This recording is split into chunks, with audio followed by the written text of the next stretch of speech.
बिस्मिल्लाहिर्रहमानिर्रहीम, अस्सलाम वालेकुम। नाज़रीन, विलियम शेक्सपियर के बाद अगर कोई दूसरा नाम जो इंग्लिश लिटरेचर में अपना एक मुकाम रखता है तो बिलाशुबा मार्क ट्वेन का है, कि जिसको फादर ऑफ अमेरिकन लिटरेचर भी कहा जाता है।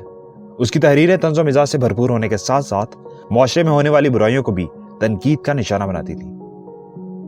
बेशुमार लोगों की तरह मैंने भी खुद को उसके कलम के सहर में मुब्तला पाया, लेकिन कुछ उसकी बातें जो पहले मेरे लिए समझना थोड़ा सा मुश्किल थी, बाद में समझ में भी आई और उन पर यकीन भी होने लगा। मिसाल के तौर पर उसने कहा कि मैंने कभी अपने स्कूल या कॉलेजेस को यह मौका नहीं दिया कि वो किसी तरह से मेरे सीखने या आगे बढ़ने के अमल को मुतासिर कर सकें। उसने मजीद कहा कि वो लोग जिनकी तालीम हासिल करने का सिलसिला सिर्फ स्कूल या कॉलेज तक ही महदूद होकर रह जाए, वो उन लोगों को एजुकेटेड लोगों की फहरिस्त में शामिल ही नहीं करता।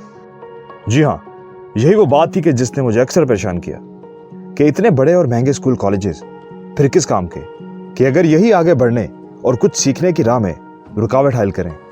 और इसी हकीकत के जानने की जस्तुजू में मैंने भी कुछ नया जाना जो आज मैं आपके साथ शेयर करता हूं।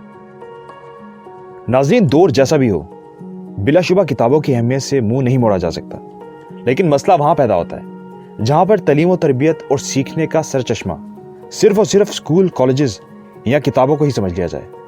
और ऊपर से हमारे मुआशरे के तालीमी निज़ाम पर अगर आप एक निगाह डालें तो शायद अभी भी हम उसी पुराने दौर का हिस्सा हैं जहां स्टूडेंट्स को पूरा साल किताबें याद करवा के एग्जाम वाले दिन इस चीज का टेस्ट लिया जाता था कि देखें कि किसको कितना याद रह गया, भले ही एग्जाम से एक हफ्ते बाद वो सब किताबी बातें भूल चुका हो। तो इसका मतलब तो ये हुआ कि इंसानी दिमाग को कुछ नया सीखने या कुछ नया तख्लीक करने की बजाय किताबों की स्याही को स्टोर करने के लिए इस्तेमाल किया जा रहा है। अगर मकसद चीजों को स्टोर करना ही है तो इंसानी दिमाग ही क्यों, स्टोरेज डिवाइसेस भी तो मौजूद हैं जो आजकल हर साइज और हर शेप में दस्तयाब भी है।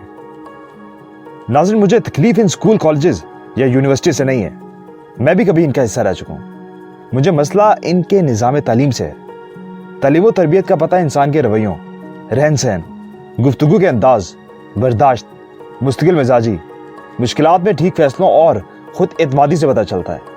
अब आप ही बताइए कि किन स्कूल कॉलेजेस में ये सारी चीजें सिखाई जाती हैं और किन स्कूल कॉलेजेस में ये चीजें निसाब का हिस्सा हैं।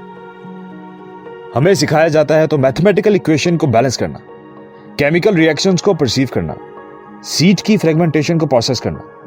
इंफॉर्मेशन की हद तक इन चीजों का पता होने में कोई मसला नहीं है, पर ये चीजें 80 to 90% स्टूडेंट्स की जिंदगी में कहां अप्लाई होती हैं और उनको जिंदगी में कहां पर फायदा देती हैं। मेरा सवाल सिर्फ इतना है। फिर अगर चीजों को याद रखना ही जरूरी है तो इस जदीद दौर में सीखने के अमल में भी तो जिद्दत लाई जा सकती है। मसलन कैनेस्थेटिक लर्निंग, जिसमें फिजिकल एक्टिविटीज के जरिए सीखा जाता है। ऑडिटोरी लर्निंग, यानी सुनकर चीजों को सीखा जाता है। टच लर्निंग, यानी चीजों को छूकर उनकी कॉम्प्लेक्सिटी समझी जाती है। और लर्निंग थ्रू स्टोरीज, यानी किसी भी चीज को सीखने के लिए एक कहानी की शक्ल दी जाती है। हर बच्चे की अपनी अलग कोई खसूसियत होती है, अपनी अलग कोई ताकत होती है, गॉड गिफ्टेड कुछ एबिलिटीज होती हैं। हमारे एजुकेशन सिस्टम को उन खसूसियात को खोजने में वक्त लगाना चाहिए, बच्चे की उस ताकत को बुरे कार लाना चाहिए। इसीलिए ऐसा निज़ाम तालीम कि जिसमें सबको एक ही छड़ी से हाँका जाए, इसका सबसे बड़ा फेलियर है। अब ऐसे सिस्टम कि जहां पर क्वालिटी से ज्यादा क्वांटिटी पर जोर हो, कुछ क्रिएटिव सीखने से ज्यादा अच्छे ग्रेड्स क्रिएट करने की फिक्र हो, और मॉरल वैल्यू से बढ़कर ज्यादा नंबर्स की वैल्यू हो, उस एजुकेशन सिस्टम में मेरी स्टूडेंट्स को सिर्फ एक ही एडवाइस है कि अपने आप की खोज लगाएं, अपने आप को जानें, खुद से पूछें कि क्या पढ़ना अच्छा लगता है, क्या करना अच्छा लगता है और कैसे सीखना अच्छा लगता है। आज कंपटीशन के दौर में जहां बस नंबर समेटने की रेस लगी हुई है, वहीं दूसरी तरफ इस रेस में पीछे रह जाने वाले खुद को स्ट्रेस, एंग्जाइटी और एहसास कमतरी में मुब्तला पाते हैं। और यही चीज अक्सर औकात नौजवानों में सुसाइड की एक बड़ी वजह बनती है।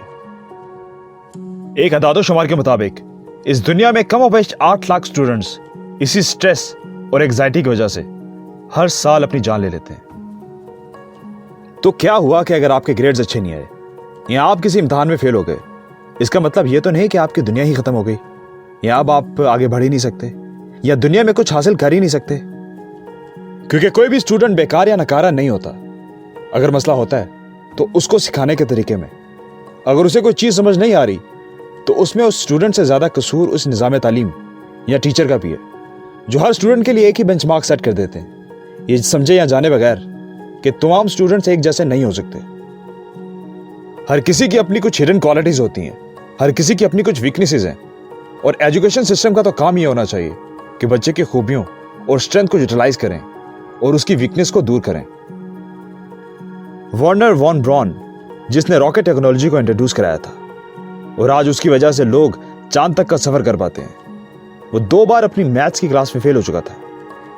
माइक्रोसॉफ्ट का बानी बिल गेट्स हार्वर्ड यूनिवर्सिटी का ड्रॉप आउट था और पिछली सदी का मशहूर साइंसदान थॉमस एडिसन अपनी सुनने की सलाहियत से बिल्कुल महरूम था।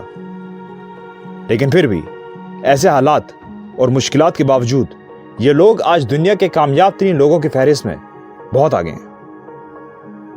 तो इसका मतलब तो यही है कि इस दुनिया में कोई भी किसी स्ट्रेंथ, किसी खूबी के बगैर पैदा नहीं होता। हर किसी का वजूद अपने अंदर बहुत से राज रखता है, उनको खोजना ही असल काम है, खुद को जानना ही काम है। फिर दुनिया का कोई भी एजुकेशन सिस्टम आपको आगे बढ़ने से नहीं रोक सकता। बस आप सीखें, आगे बढ़ें, अपने आप को जानें, अपने आप को चैलेंज करें और वो करें कि जिसमें आपका मन लगता है, जो आपको अच्छा लगता है। क्योंकि कुछ भी सीखने में किसी किस्म की कोई पाबंदी नहीं है। बस सीखने के लिए इस सिस्टम पर ही डिपेंड ना करें, खुद जिम्मेदारी उठाएं, खुद को सीखने के अमल का हिस्सा बनाएं। जिंदगी आपके लिए बहुत आसान हो जाएगी और आपको किसी ऐसे एजुकेशन सिस्टम के जो आपको कैद करे और आपकी रुकावट बने का सहारा लेने की भी जरूरत नहीं पड़ेगी।